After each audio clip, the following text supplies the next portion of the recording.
सचिन, यार तुम ये जरा चश्मा पहन लो। चश्मा? लेकिन मैं ही क्यों सर? अरे पहनो पहनो, मैं हेल्प करता हूँ तुम्हारी। अब सचिन, जरा ध्यान से देखो और बताओ कि ये चश्मा वहां से ला करके किसने दिया? अरे सर कैसी बात करते हैं? तारिका ने। नहीं सचिन, गौर से देखो, ये चश्मा वहां से उठा करके तारिका नहीं, श्रेया लेकर के आई। मैं? अरे सर कैसी बात कर रहे हैं आप? आपके सामने जो खड़ी है वो तारिका है और जो यहाँ खड़ी है वो श्रेया है। सचिन, जरा गौर से देखो और फिर बताओ। तुम्हारे सामने जो खड़ी है वो तारिका नहीं है, वो श्रेया है। सचिन। हाँ सर, मेरे सामने जो खड़ी है वो श्रेया है।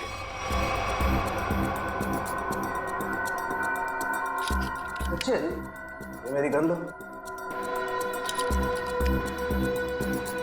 और तुम्हें इस गन के साथ क्या करना है सचिन, तुम जानते हो ना? हाँ सर, मुझे अच्छी तरह से मालूम है कि इस गन के साथ क्या करना है। सड़के कुछ नहीं होगा। सड़के ऐसी मजाक मत कर। Please believe me. हाँ सचिन, तो पता है ना तुम्हें क्या करना है इस गन से?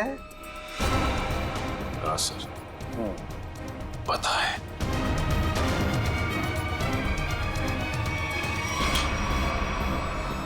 लाओ सचिन, ये गन मुझे दे दो। अब ये चश्मा भी तुम्हारा उतार देना है। बैठ जा, बैठ जा। मुझे हो क्या रहा है? सर भारी हो रहा। सचिन, अभी अभी आपने मुझे मारने की कोशिश की, मुझ पर गोली भी चलाई। वो तो गन खाली थी इसलिए। तारिका, ये तुम क्या कह रही हो? मैं तुम्हें मारने की कोशिश क्यों करूंगा? मैं तुम्हें गोली क्यों चलाऊंगा? रिलैक्स रिलैक्स, मैं बताता। बस, ये बहुत ही स्पेशल चश्मा है। इस चश्मे में एक डिवाइस लगी हुई, एक ऐसा यंत्र जिसकी वजह से जो इंसान इस चश्मे को पहनता है वो सम्मोहित हो जाएगा, हिप्नोटाइज। और ये नैनो डिवाइस है जो वॉइस रिकॉर्ड करता रहता है। तो जिस इंसान ने चश्मा पहना है उससे ये बताता रहता है कि उसे एग्जैक्टली करना क्या है। आपने जो मुझ पर गोली चलाई वो भी इसी डिवाइस की वजह से। इसलिए वो आवाज आ रही थी। लेकिन ये आवाज हमें सुनाई क्यों नहीं दी? वो इसलिए क्योंकि वो आवाज बहुत ही ज्यादा धीमी है। बॉस, वो आवाज इतनी कम है कि बाजू में खड़ा इंसान भी वो आवाज सुन नहीं सकता है। और जैसे ही ये चश्मा उतारा जाता है, आदमी भूल जाता है कि उसने जब वो चश्मा पहना था क्या किया था उस वक्त। एग्जैक्टली। और इसीलिए रतन जी को ये याद नहीं था कि इन्होंने शेखर पे गोली चलाई। और उस बॉडीगार्ड को भी इसीलिए पता नहीं चला कि वो कब छत पर गया और कब छलांग लगाई। ये सारा इस मनोज का किया हुआ कर्म है।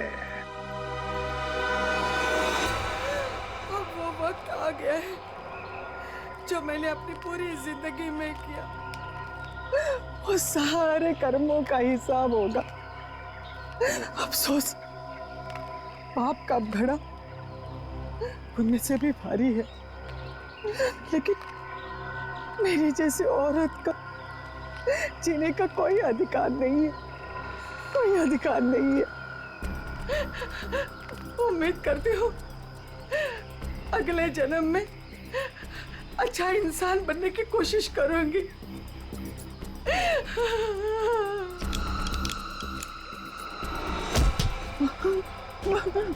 ये क्या कर रही है? उतार चश्मा, उतार। बार बार नहीं धो रहा था। पैसा पेड़ पे नहीं उगता। लोगों के घर में झाड़ू बर्तन पोछा करके ही पैसे कमाए हैं मैंने। ऐसे दारू में उड़ाने नहीं दूंगी। अपने पति से जवान लड़ाती है, जवान लड़ाती है। काकी, हाँ? अब आपके घुटनों में दर्द तो नहीं है ना? हाँ बेटा, तूने जो घुटनों के लिए दवा दिया था ना, उससे मेरा घुटना बिल्कुल ठीक हो गया। नमस्कार। नमस्कार, कैसे है? बस ठीक है। हाँ, बड़ी बड़ी बड़ी। ये नीता जी है, नमस्कार। ये नमस्ते। स्टॉल में रहते हैं। हाँ। आइए। हमारे चाल के लोग ना बहुत अच्छे हैं, बहुत सपोर्ट करते हैं एक दूसरे को। हाँ, अपने पति से जबान लड़ाती है, हाँ? जबान लड़ाती है। ये सुनील और रेखा का फिर से किचकिच शुरू हो गया लगता है। अरे अगर मेरे को दोबारा पैसा लेने से रोका ना तो मुझसे बुरा कोई नहीं होएगा। तुझसे बुरा हो भी कौन सकता है? कहा ना मैंने कि मैं पैसे नहीं दूंगी। जबान लड़ाती है, आज तेरे को सबक सिखा के रहेगा मैं। ए सुनील, खबरदार जो उस पे हाथ उठाया तो। देख सविताई, ये मेरा और मेरे बाइकों का पर्सनल मामला है, बीच में कुछ नहीं बोलने का। इसको तो मैं ये तुम्हारा अकेले का मामला नहीं है, सगा साहिल से मामला है यहाँ। हाँ, अगर दोबारा गुक्का को तुमने धमकी दी तो तुझे चाल के बाहर उठा के फेंक दूंगा मैं। हाँ, खबरदार, जो किसी ने मेरे मर्द को धमकी दी वो जैसा भी है मेरा पति है और इसे कोई भला बुरा नहीं कह सकता। सुना तुमने? तुम्हारे इतने जुल्म बर्दाश्त करने के बावजूद भी ये अपना पत्नी धर्म निभा रही। क्या तुम एक पति होने का कर्तव्य पूरा कर पा रहे हो? देख, अगली बार ना तूने इस पे हाथ भी उठाया या उंगली भी उठाई ना तो तेरे को मैं जेल में भिजवा दूंगी, समझा? गलती हो गई। गलती हो गई, चल जा भाई। माफी हमसे नहीं, अपनी पत्नी से मांगो। अरे बस जाने दो, चलो नहा लो, मुझे भी काम के लिए निकलना है। चलिए अच्छा है, सुनील को अक्ल आ गई आज। सुनील को तो सबक मिल गया, लेकिन इन दोनों का झगड़ा देखकर ना मेरे को मेरे पुराने दिन याद आ गए।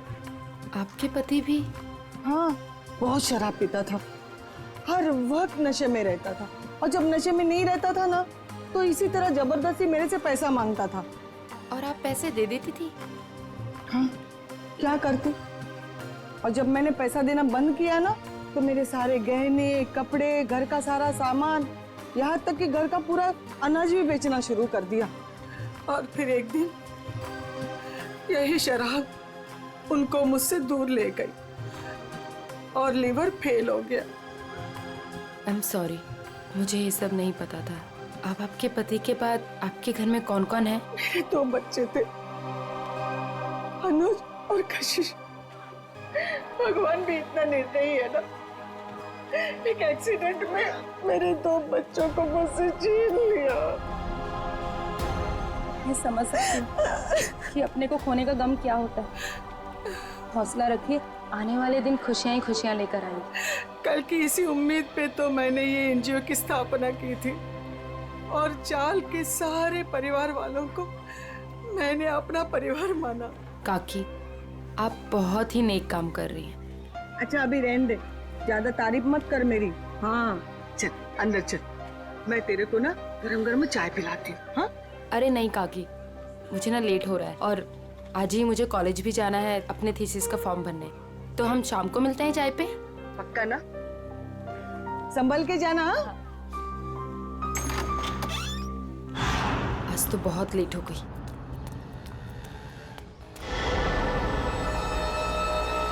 ये तो वही लड़का है, आज तो इस रोमियो को सबक सिखा कर आऊंगी।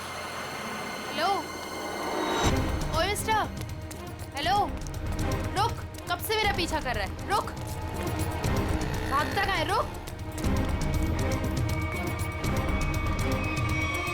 भाग गया, पता नहीं कहाँ से आ जाते हैं। पर सविताई, मुन्नी को स्कूल भेजकर क्या फायदा? बाद में उसे शादी करके चूल्हा चौका ही तो संभालना है। यही तो गलत मानसिकता है उर्मिला। शिक्षा ग्रहण करने के लिए जितना अधिकार लड़कों का है ना, उतना ही लड़कियों का भी है। आज हमारे देश में ज्यादातर परिवारों में महिलाएं उतना ही आर्थिक सहयोग देती है जितना कि पुरुष। क्यों नीता, मैंने ठीक कहा ना? बिल्कुल कहा। आज के जमाने में स्त्री का अस्तित्व उसके पिता या पति पे निर्भर नहीं करता। लड़की को भी पूरा अधिकार है कि वो अपनी पहचान बना सके और समाज के साथ कंधे से कंधा मिलाकर आगे बढ़ सके। क्या बात है, आप दोनों के विचारों से हम सब सहमत हैं। हाँ। तो मुन्नी का स्कूल जाने का पक्का हो गया। हाँ, पक्का। ये फिर से यहाँ आ गया। लगता है इसको सुबह की डांट का कुछ असर नहीं हुआ। कौन है ये नीता, तुम जानती हो? नहीं काकी, पता नहीं कौन है और कहाँ से आया है, लेकिन रोज मेरा पीछा कर रहा है। अरे पहले क्यों नहीं बताया? चलो जमकर खबर लेते हैं आज इसकी। चलो चल चल चल। हेलो, तुम मेरा पीछा करते करते यहाँ तक आ गए? क्या कर रहे हैं? चाहते क्या हो? हाँ? अरे कहाँ जा रहे मैं हैं? तुमसे बात कर रही हूँ। अरे सुनाई दे रहा है कि नहीं दे रहा है? क्या हो गया इसे? अरे सीढ़ी, अरे ये तो छत, अरे सुनो, छत के ऊपर जा रहा है। कहाँ जा रहे हो? एक किधर जा रहा है ये? रुको। हाँ, अरे अरे अरे, एक क्या कर रहा है? अरे नीचे उतर। अरे खोपड़ी सटक ली है तुझी, क्यों जान देना चाहता है अपनी? अरे बोल ना कुछ। अरे बोल। मैं यहाँ कैसे आया? इधर क्या कर रहा हूँ मैं? तेरे को नींद में चलने का आदत है क्या? हाँ? कब से बुला रहे थे तेरे को? ड्रामा मत करो, बताओ कि मेरा पीछा क्यों कर रहे थे? मैं बात करती हूँ। बेटा देख, तेरे दिल में ना जो कुछ भी है सच सच बता दे। तू नीता को पसंद करता है क्या? वो बात नहीं है, मैं तो नीता जी का बॉडीगार्ड हूँ। इनके पिताजी ने मुझे इस काम पर रखा था कि इनकी मैं रक्षा करूं। उन्होंने ये भी कहा था कि इनको पता न चले। झूठ मत बोलो, मेरे पापा मुझसे बिना पूछे कुछ नहीं कर सकते। मैं सच कह रहा हूँ। ये मेरा आईडी कार्ड।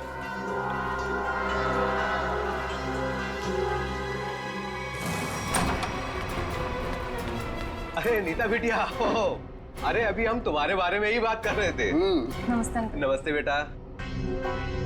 क्या बात है बेटा, अंकल से नमस्ते और पापा से हेलो हाय कुछ भी नहीं?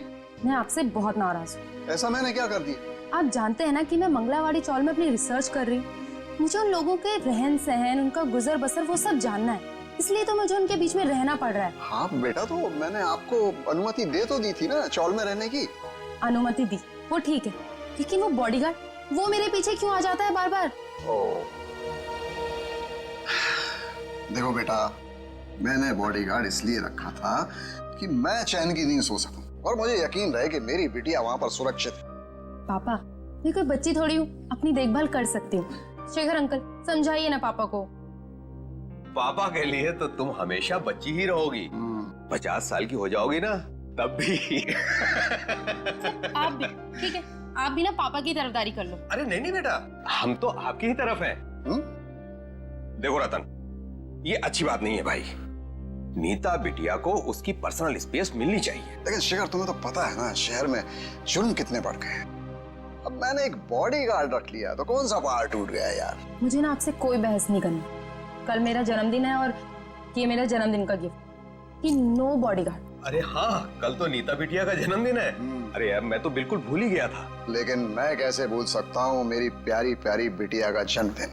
मैंने जन्मदिन की खुशी में एक बहुत बड़ी पार्टी रखी है। पार्टी? ठीक लगा ना बेटा? Happy birthday Nita. Thank you so much, please enjoy. अच्छा नीता बेटा, जन्मदिन की ढेर सारी शुभकामनाएं। भगवान करे तुम्हें मेरी भी उम्र लग जाए। थैंक यू सो मच काकी। पापा, ये सविता काकी है, मैंने बताया था ना आपको इनके बारे में। हाँ, नमस्ते नमस्ते। हमारी बेटी आपकी बहुत तारीफ करती। आपकी बेटी भी बहुत बहुत अच्छी है। Thank you very much. ये है मेरे बिजनेस पार्टनर शेखर।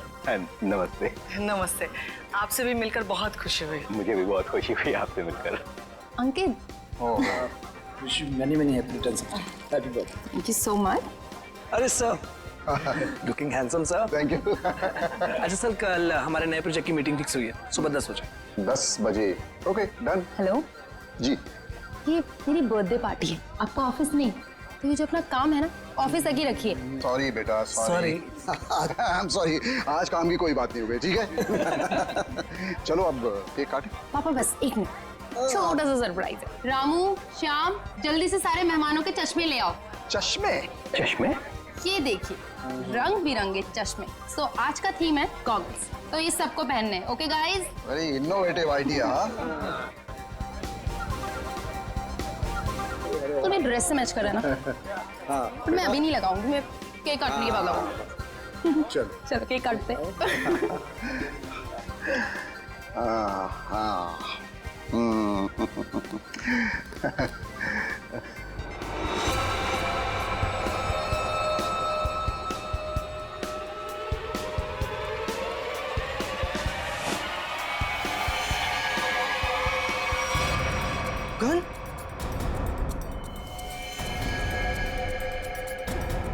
रतन ये क्या कर रहा है यार? गोली लग गई। ये असली की नकली यार? Good bye Shekhar. Ratan good bye रतन।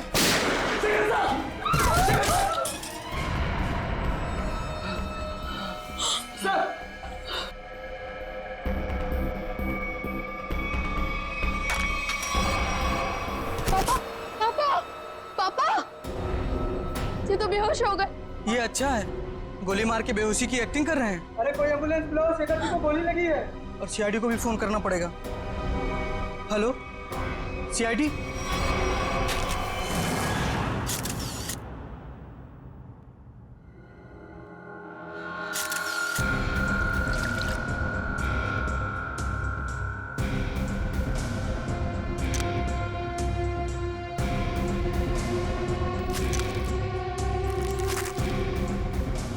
गोली सीधे सीने पे मारी गई है।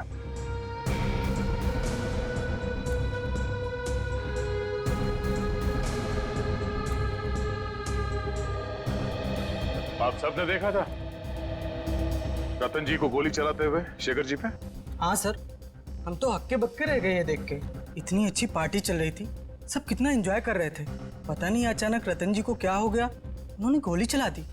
जरूर मेरे पापा के खिलाफ किसी ने साजिश की, ऐसा कर ही नहीं सकते। रतन जी। सर रतन जी को होश आ गया। उठाओ इन्हें। जी उठिए, चलिए उठिए। शेखर को क्या हो गया? सर क्यों भारी हो रहा है? पहले खून कर दिया इनका, अभी सर दर्द का बहाना कर रहे हो? हाँ, ये नाटक बंद करो, हटाओ। उठिए। ये आप क्या कह रहे हैं?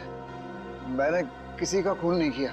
नीता बेटा क्या कह रहे हैं ये लोग? मेरी समझ में नहीं आ रहा है बेटा। पापा मुझे खुद समझ में नहीं आ रहा है कि ये सब हो क्या रहा है। समझ में आएगा, सबको बहुत जल्दी सबको समझ में आ जाएगा।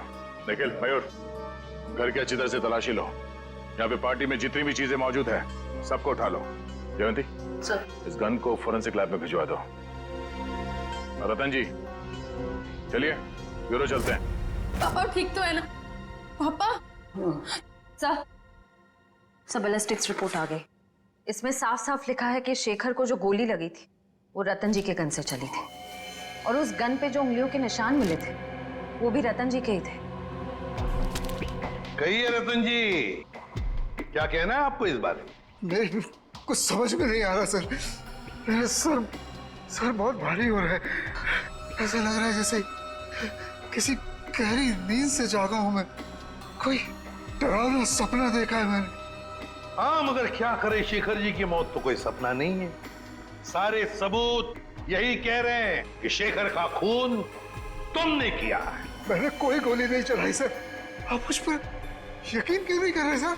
तो फिर वो गोली क्या अपने आप शेखर जी के शरीर में गई? कुछ याद नहीं आ रहा है मुझे।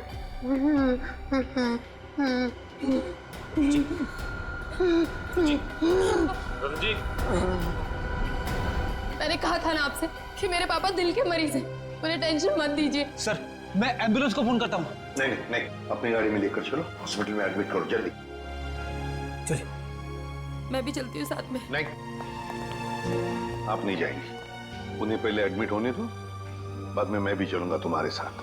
प्लीज सर, मेरे पापा को छोड़ दीजिए। अगर तुम्हारे पापा ने कुछ भी नहीं किया है तो उन्हें कुछ नहीं होगा। अच्छा एक बात बताओ, रतन जी का कोई झगड़ा वगड़ा था पहले से शेखर जी के साथ, या फिर कल पार्टी में कोई झगड़ा वगड़ा हुआ था? नहीं सर, वो तो पार्टी में बहुत एंजॉय कर रहे थे। अच्छा, क्या तुम्हारे पापा के बर्ताव में कुछ तुम्हें थोड़ा अजीब सा लगा? कभी आदमी कोई टेंशन में होता है या वैसे कुछ? हाँ सर, कोई झगड़ा तो नहीं हुआ था, लेकिन उनका मूड थोड़ा सा चिड़चिड़ा था, और वो शेखर अंकल को कुछ कह भी रहे थे। तुमने काम सही से नहीं किया, वो वापस आ गया। वो वापस आ गया? ये कौन? सर नाम तो नहीं लिया था। अच्छा, ये बातचीत कब हुई थी दोनों के बीच? कल हुई थी, एनजीओ से लौटने के बाद। एनजीओ? कौन सा एनजीओ है ये? मेरी बड़ी बहन सानिया की मौत के बाद पापा ने एक एनजीओ खोला था, जहाँ पे हम गरीब लोगों को रोटी, कपड़ा और रहने के लिए छत देते हैं। कहाँ है ये एनजीओ? नमस्कार साहेब, मी कपिल, यहाँ एनजीओ मैनेजर आहे. आप ये बताएंगे कि इस एनजीओ में आप कब से काम कर रहे हैं? पहले दिन से, जब रतन जी ने सानिया मैडम की याद में इस एनजीओ की स्थापना की थी. फिर तो आप काफी करीब से जानते होंगे शेखर जी और रतन जी को. हाँ जी, एनजीओ में काम करने वाले सभी लोगों को अपना परिवार का सदस्य मानते थे. हमेशा आकर हमसे हमारे सुख दुख के बारे में पूछते थे और अपने सुख दुख बांटते भी थे. ये तो बहुत अच्छी बात है. फिर तो आप ये भी जानते होंगे कि शेखर जी और रतन जी के बीच में किस बात को लेकर टेंशन चल रही थी? नहीं साहब, ऐसा कहीं ना थे. वो दोनों बिजनेस पार्टनर कम और भाई संबंध ज्यादा थे. भाई समान थे तो फिर रतन जी ने शेखर जी का खून क्यों कर दिया? जरा दिमाग पे जोर डालिए और सोच के बताइए कि शेखर जी और रतन जी के बीच में कुछ झगड़ा हुआ था या कुछ बहस हुई थी? ऐसा कई झाले नव्हते. लेकिन रतन जी की बेटी बता रही थी कि रतन जी और शेखर जी आपस में कुछ बातें कर रहे थे. कि कोई आया है. कौन वापस आया है? कुछ पता है आपको? हाँ, वो ये दोनों यहाँ बात कर रहे थे इसके बारे में. जब मैंने उस अजीब घटना के बारे में बताया उन्हें. अजीब घटना? कैसी अजीब घटना? कुछ दिन पहले एक आदमी ने मुझे फोन किया था. कहा शेखर जी और रतन जी ने उसे काम पे रखा है और उसने अपना अपॉइंटमेंट लेटर मेल किया कंपनी के लेटर पे. प्लीज चेक कर लीजिए. दूसरे दिन से वो काम पे आने लगा और सब फाइलें वगैरह चेक करने लगा. कौन सी फाइलें चेक कर रहा था? सारी फाइलें, टैक्स की फाइलें, अकाउंट्स की फाइलें. और हाँ, रतन जी और शेखर जी के जिंदगी के बारे में काफी सवाल पूछे.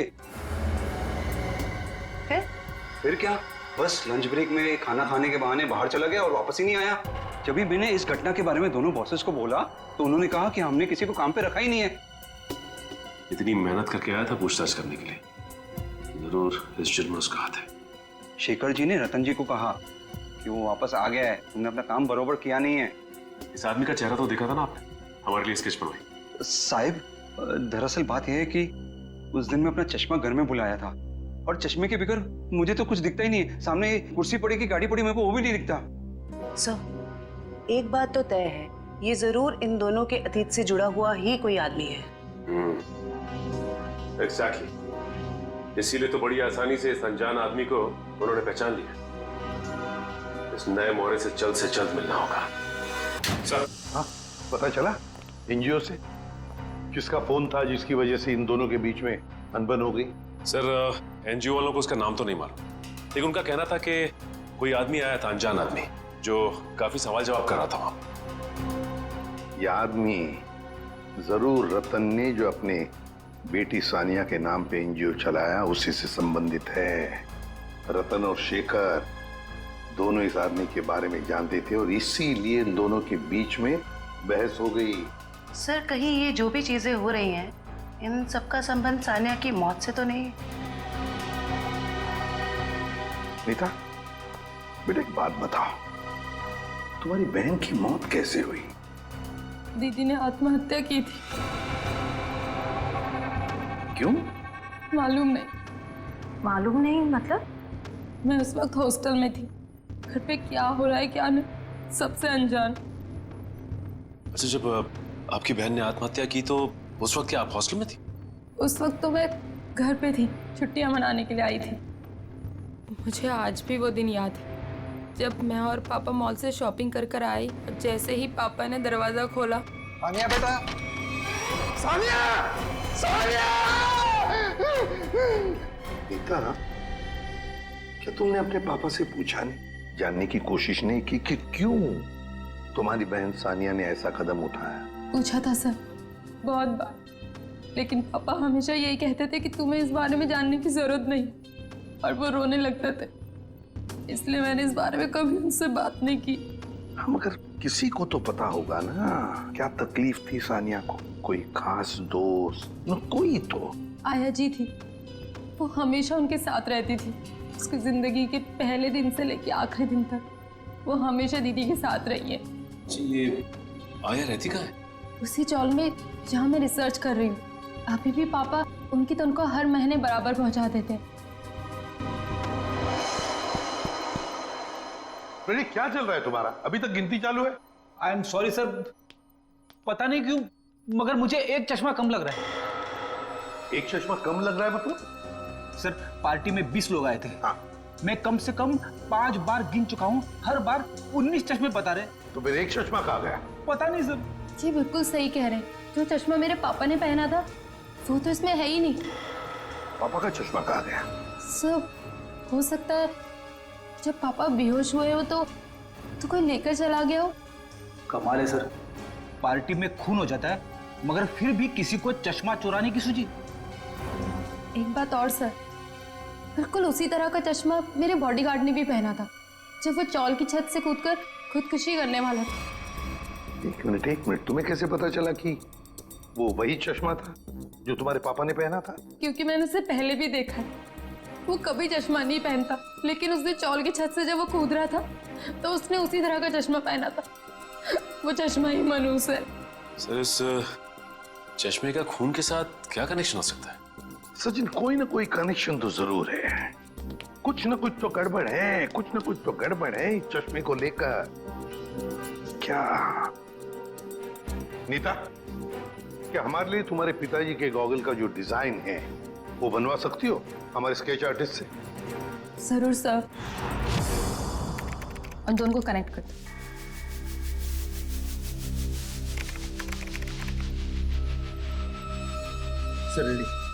ठीक है, थैंक यू।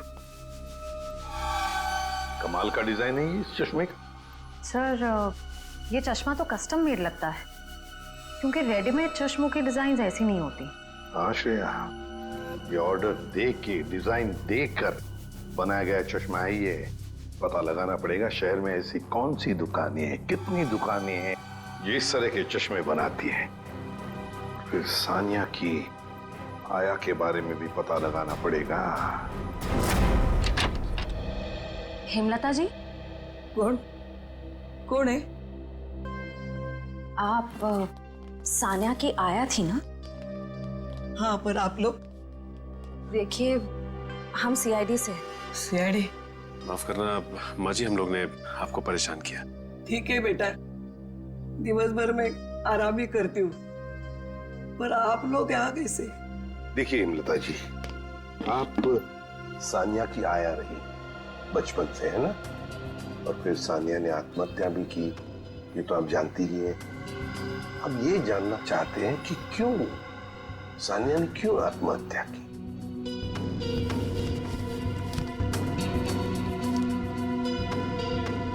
बहुत दिनों बाद इन बूढ़ी आंखों को आप लोगों ने नम कर दिया।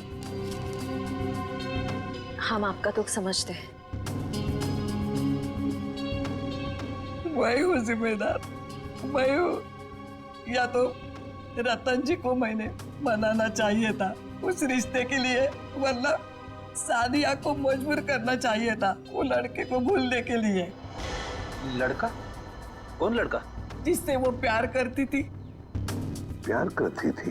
अच्छा, तो फिर हुआ क्या? वही अमीर गरीब लड़का गरीब था ना। एक दिन अचानक वो लड़का कहीं दूर चला गया। महीनों इंतजार करती रही सानिया, न खाती थी न पीती थी। वो अपने बंद कमरे में रोती रहती थी। वो लड़का कौन है, कहाँ रहता है, क्या उसका कोई टेलीफोन नंबर वगैरह है आपके पास? नहीं, सानिया ने कभी उसका नाम या पता नहीं बताया अभी। चल ठीक है, कोई बात नहीं। सॉरी, हमने आपको बहुत तकलीफ दी। आराम कीजिए। सर, सोच रही हूँ दया सर के लिए एक चश्मा ले लूं। दया का बर्थडे आने वाला है क्या? नहीं सर, वो हमेशा ना मुझसे उखड़े उखड़े रहते हैं, इसीलिए। अच्छा, गिफ्ट देके उनको खुश करना चाहती हो? नहीं सर, उन पे बहुत अच्छा लगेगा, इसलिए। बाद में देखते हैं। एक्सक्यूज मी जी, कहिए किसके लिए चश्मा दिखाऊं? एक मुजरिम के लिए। मुजरिम के लिए चश्मा? मैं कुछ समझा नहीं। जरा ये डिजाइन देखो चश्मे की। ये आपने ही बनाया था? जी हाँ। आपको पसंद है? आप लोगों के लिए भी बनवा दूं? नहीं नहीं, आप हमें माफी कीजिए। आपका बनाया हुआ ये चश्मा पहनकर लोग उल्टी सीधी हरकतें करने लगते हैं। कोई छत पे पहुंच जाता है छलांग लगाने, तो कोई किसी को गोली मार रहा है। क्या मजाक कर रही हैं आप? ये सब मेरे चश्मे की वजह से हो रहा है? हम मजाक के मूड में नहीं है। सीआईडी, अब जरा ध्यान से बताओ, किसके लिए बनाया था ये? एक मिनट सर। सर, ये कोई अभिषेक नाम का आदमी था।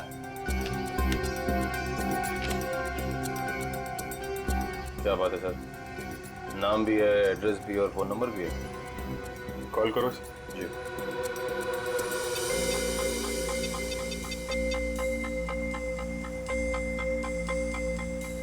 सर नंबर गलत है।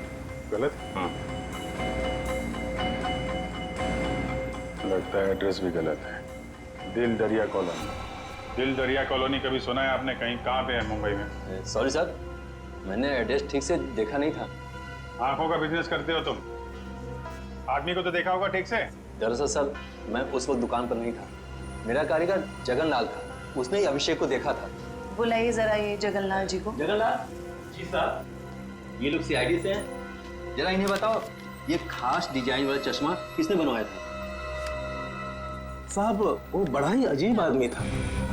बड़ी सी टोपी पहन रखी थी, आंखों पर काला चश्मा लगाया था, और ना जाने कितने दिनों से उसने दाढ़ी नहीं की थी।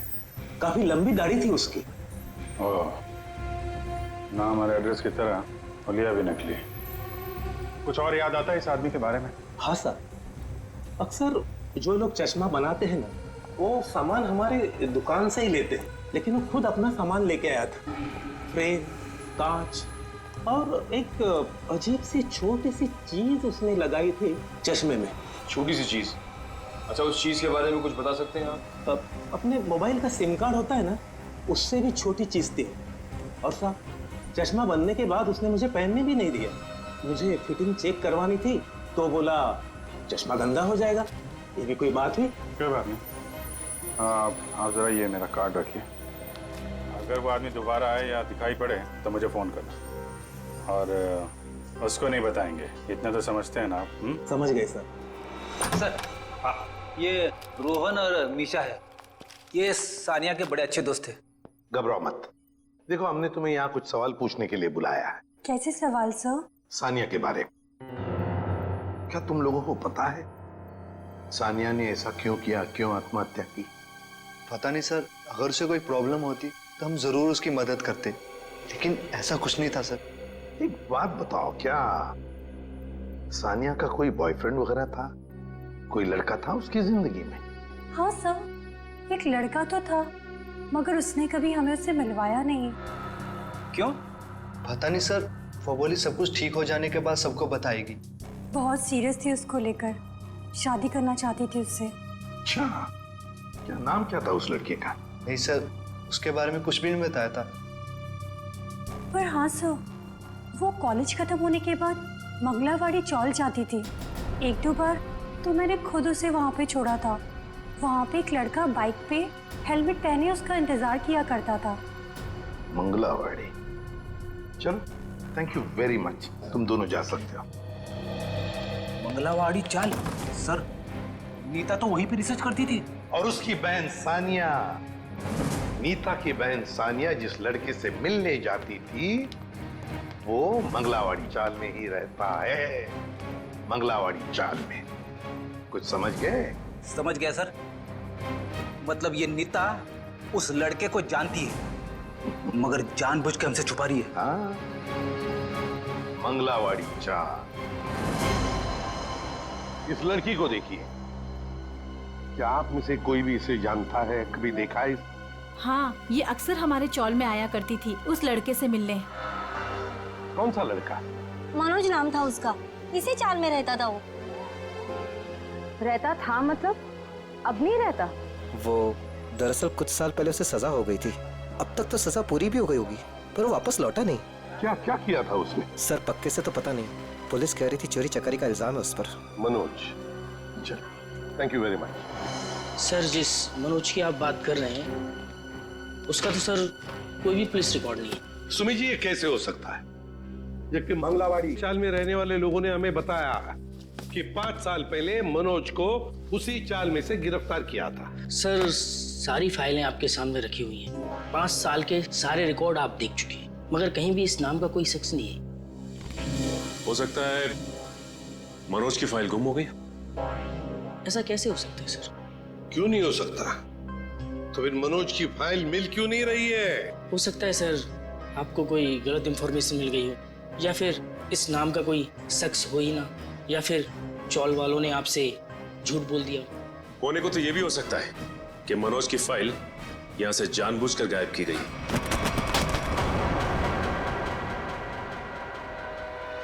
रवि जी, क्या हुआ?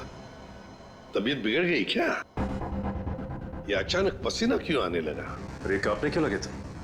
और अचानक ये फाइल छूट कैसे गई तुम्हारे हाथ से? नहीं सर, ऐसी कोई बात नहीं है। हमसे कोई भी कुछ भी छुपा नहीं सकता। बताओ क्या बात है? भागता किधर? लगता है सर ये बिना दवा खाए इसकी बीमारी ठीक होगी नहीं।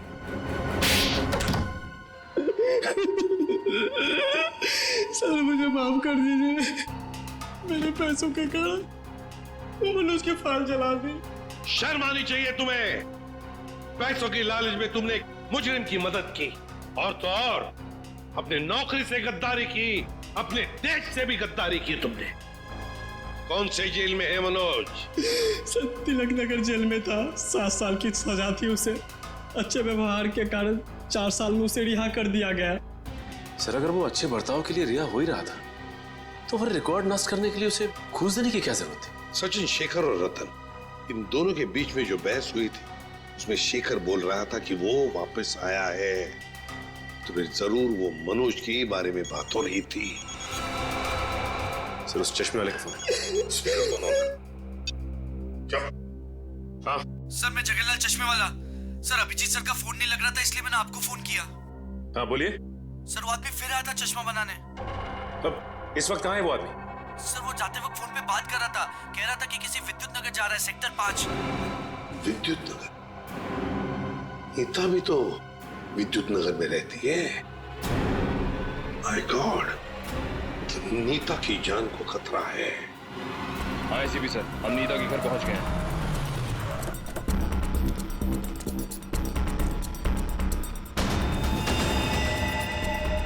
ओह नो, ये नीता छत पे क्या कर रही है? इसे रोकना होगा। नीता!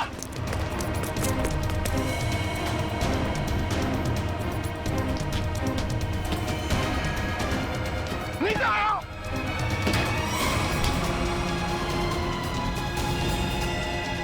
तो हटो।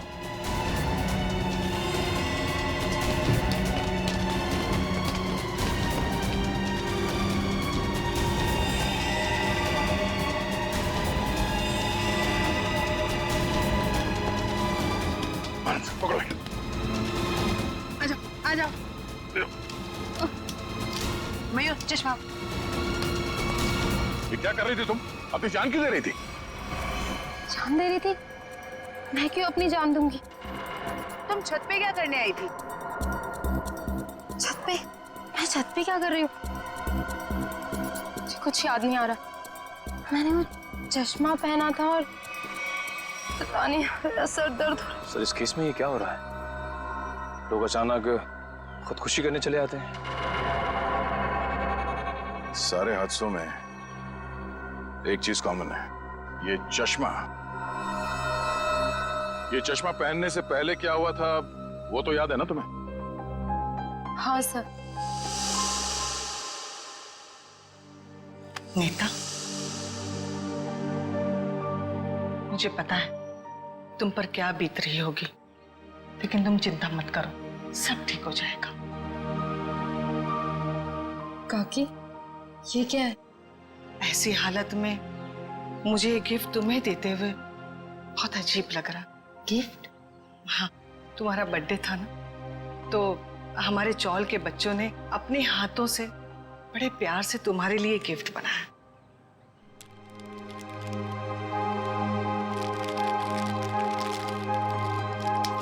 चश्मा?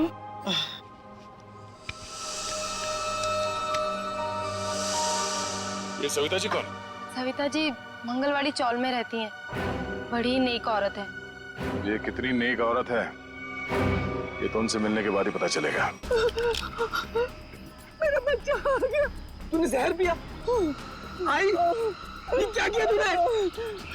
मेरे को नहीं पता, मैंने ऐसा क्यों किया? बेटा, मेरे को माफ कर दे, हमारे साथ इतना ही था। नहीं आई, आई नहीं, आई। जिस किसी ने भी तेरे साथ ऐसा किया है माँ, तेरी कसम, उसे छोड़ूंगा नहीं मैं। अब पता चला किसी अपनों पर वो मौत का चश्मा लगाने के बाद कैसे लगता है। चलो अब तुम्हारे आंखों पे कानून का चश्मा चढ़ाते हैं। कहाँ भाग रहे हो? रुक, सचिन उधर से पीछे जाओ उसके।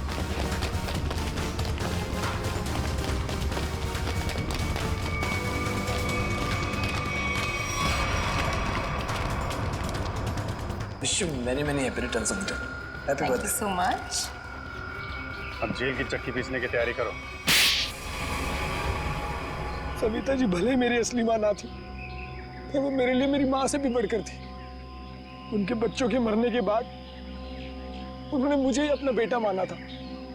मतलब तनुज और कशिश के बाद? हाँ, उन दोनों बच्चों की मौत कोई हादसा वादसा नहीं थी, बल्कि उनका खून हुआ था, जिसे किया था नीता के पिता रतन कुमार ने। और मुझे झूठे रॉबरी के केस में फंसाया भी उन्होंने ही था। इसलिए मैंने प्लान बनाया, बदला लेने का प्लान। और रतन की कंपनी में ही नौकरी कर ली, लेकिन रतन ने तुम्हें पहचाना नहीं? रतन और शेखर ने मुझे नहीं पहचाना, क्योंकि उन्होंने मुझे कभी देखा ही नहीं था। और इसी बात का मैंने फायदा उठाया, और जेल से छूटने के बाद ना ही मैंने सविता माँ के बच्चों का बदला लिया, बल्कि अपनी सान्या, जिसे मैं इतना प्यार करता था, उसकी भी मौत का मैंने बदला लिया। हमारे पास चले आते, हम तुम्हें न्याय दिलाते। कानून पर से तो विश्वास ही उठ गया था मेरा, इसलिए मैंने खुद ही न्याय करने की सोची। नीता से दोस्ती की, फिर उसे मार दिया। सान्या से प्यार करते थे तुम, इसे प्यार कहते हो? उसकी बहन की जान लेने चले थे तुम। वो तो अच्छा हुआ हम लोग इस वक्त पे पहुंच गए और उसे बचा लिया। क्या नीता जिंदा है? हाँ जिंदा है। बहुत कोशिश की ना तुमने उसे मारवाने की। उसके बॉडीगार्ड को भी वो चश्मा पहना दिया ताकि वो आत्महत्या कर ले, मगर नहीं, तुम्हारा प्लान वैसे ही फेल हो गया। हाँ, मगर रतन का प्लान फेल नहीं हुआ। मैंने वेटर के जरिए उसे खूनी चश्मा पहनाया और उसी के जरिए उसी के दोस्त को मरवा दिया। और फिर हमारे आने से पहले वो चश्मा तुमने गायब कर दिया। तो फिर वो चश्मा सविता के जरिए तुमने नीता तक पहुंचा।